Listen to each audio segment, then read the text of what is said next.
市场上现在很多高端车型都搭载了电子挡把，电子挡把也移动成了高端车型的代名词。而它最大的优势，首要第一个，毫无疑问，装逼利器。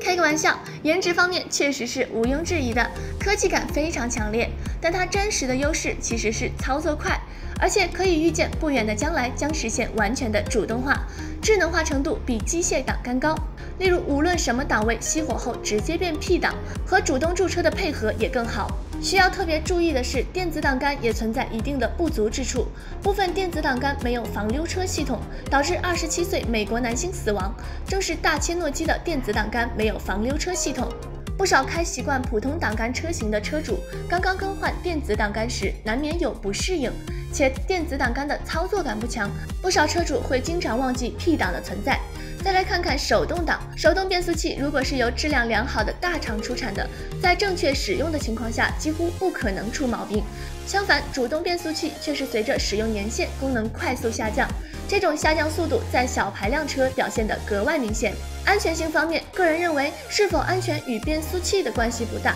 毕竟不管什么设备还是要由人来操作。但是如果细分的话，还是主动变速器安全性更高，更适合经常马虎大意的驾驶者。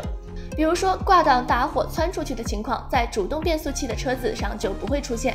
主动挡给驾驭所带来的便利、舒适、安全等突出优点，而得到了飞速的发展。其中特别是全主动变速器的呈现，不仅改变了传统意义上的汽车驾驭方式，甚至改变了汽车三板盘的传统构造，对于汽车的开展具有远远大于其本身使用价值的深远影响。